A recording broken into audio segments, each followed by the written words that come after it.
I knew he'd have his hand raised right Recording away. in Rich progress. Garcella, go ahead.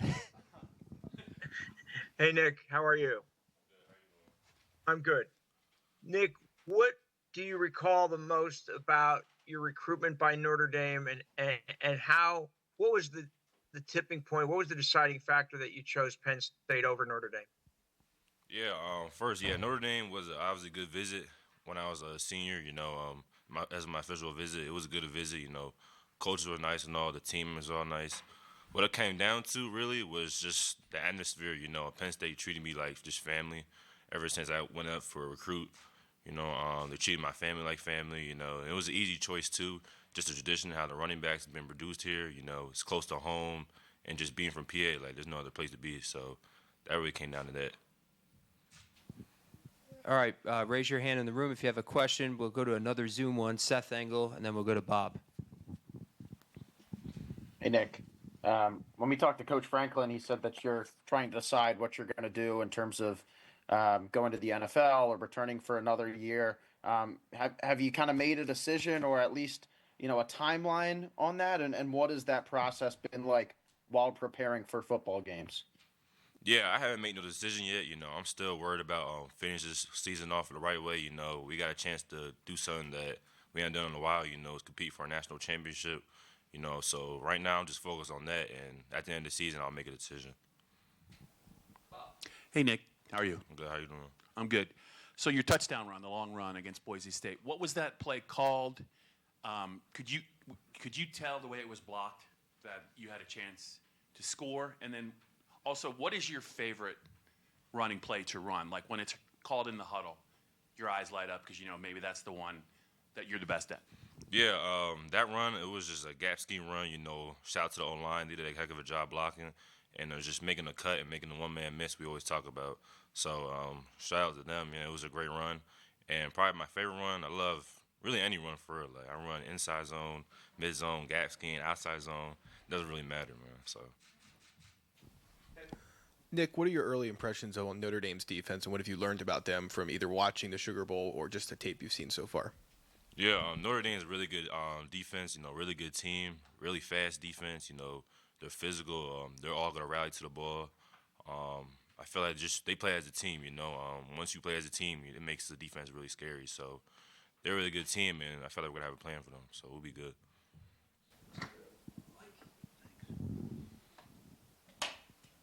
Hey, Nick. Hey, how you doing? I'm good. How are you? I'm good. This is a two-part question about Drew. It can be the same answer. What does he do best, and what area has he improved the most this past season? It can be on or off the field. Yeah, I'll just say, Drew's a really good quarterback. He's a dual threat quarterback. He can throw the ball, he can break the pocket, he can run it, get the first downs, even just make long runs too to extend plays. So he's really good, and he's just being a leader off the field too. Talking more in the meetings. Bringing the young guys with him, teaching them the ways. So Drew's been phenomenal. Hey, Nick, how are you? I'm good. How you doing? Can you remind me, do you live with Katron? Yeah. Okay.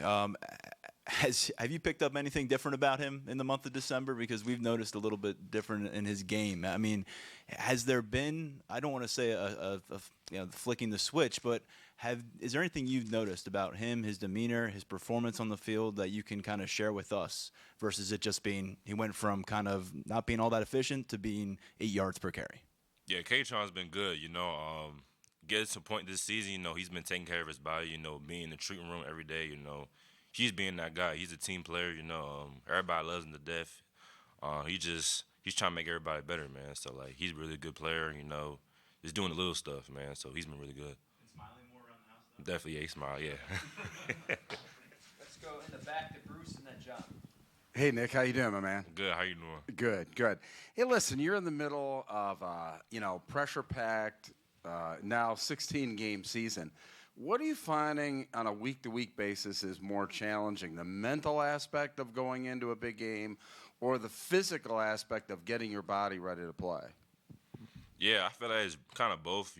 Physically, you're saying, you're playing 16 games, everybody's banged up, everybody's sore and all that, but it comes to that, being in that treatment room all the time, just holding yourself to accountable, trying to take care of your body so you be ready for game day. And just mentally, like I said, it's draining. It's a long season, so just trying to keep your mind locked in. Trying to do more film, just trying to get better every day. Go to John and then Mark. Hey, Nick, what was your reaction on Katron's long run that got called back, and how did you react when you saw that it got called back? Yeah, it was a great run. He'll tell you first, the O-line did a heck of a job blocking. Obviously got called back. But, once he lowered his shoulder down, I already knew someone would go down. I'm surprised the defender didn't go down. But he still kept going, He's a physical runner, man. Really angry runner. He's just really good. And when I got called back, I was mad. I saw he was mad too. But at the same time, that brings, the whole team up. That brings the energy to the offense. Ever since then, we started rolling. Nick, at what point did you realize that the benefits of not necessarily being a 30-carry-a-game back, the benefits of being able to split carries with somebody else? Because it would seem to me, as in high school, I would imagine you carried a lot. And to come here and then split it, how did that kind of sink in with you? Yeah, I felt good with it. Like you said, not getting the whole beating up. Taking the reps off each other. Me and K-Sean were really good with each other. You just feel good, just not getting that beating, staying healthy with this long season now. So it's been really good. Hey, Nick, over here.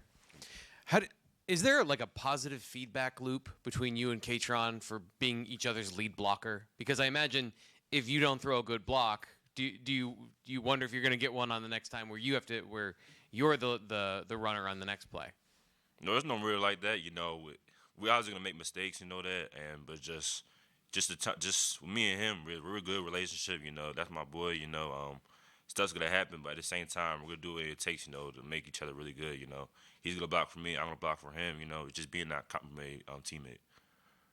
We got some Zoom questions. Let's go to Wogie. Hey, Nick.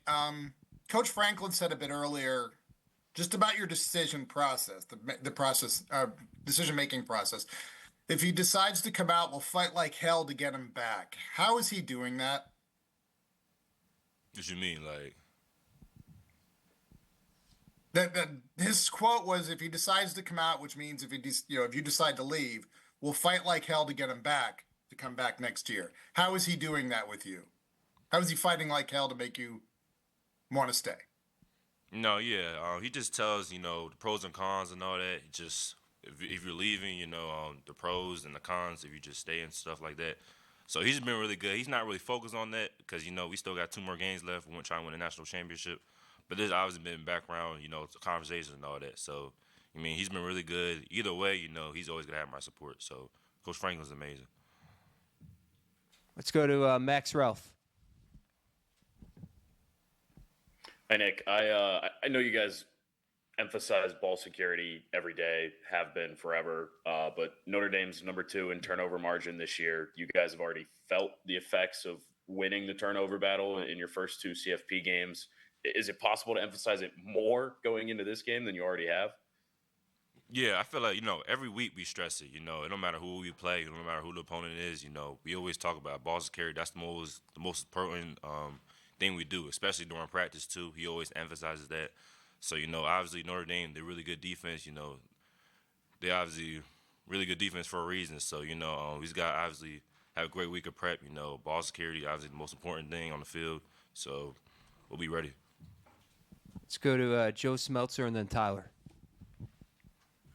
Hey, Nick, appreciate the time. So we were just talking with Amari, and I'm paraphrasing here, but he feels that opposing defenses now respect the receivers enough to where defenses can't just stack the box and dare the passing game to make plays. What improvements have you seen the receivers make from last season, and how has their progress helped you guys in the run game? Yeah, the receiver's been amazing. Like, all the data they've been talking about through the offseason, that kind of motivated them. So, every week during the offseason, they're outside, working on routes, catching footballs, meeting with the quarterbacks and all that, just working hard. And obviously helps us a lot, too. They're not stacking the box up. Safety's not down. They obviously got to respect the pass because, we got great receivers that can go down the field and catch the ball. So, it's been really good, and we just got to keep it going. Nick, we've talked a lot about the sharing the workload with with Katron over the last few years. I don't know if it's ever come up about, during your recruitment process, was it important to you to find a place where you could be a bell cow? Is this kind of a conversation that won you over since you've gotten to campus? Like, were you a guy who, when you pictured yourself as a college freshman, a college sophomore, you thought 25, 30 touches a game, focal point of an offense? And if that was the case, how did you kind of have to adapt and kind of evolve your expectations of what running back was going to look like for you in college? Yeah, when I first got to college, I didn't know how many carries I'd get because, I was a freshman. I had to work up to that. Then, obviously, the first game of the year, my freshman year, I didn't get as much carries, but at the same time, I came out that game healthy, knowing, the Big Ten, it's a physical league, you're going to be banged up. So, having that load off each other, is obviously good, especially during a long season. So, it's been really good. Any more questions for Nick? Great. Thanks, Nick. Recording stopped.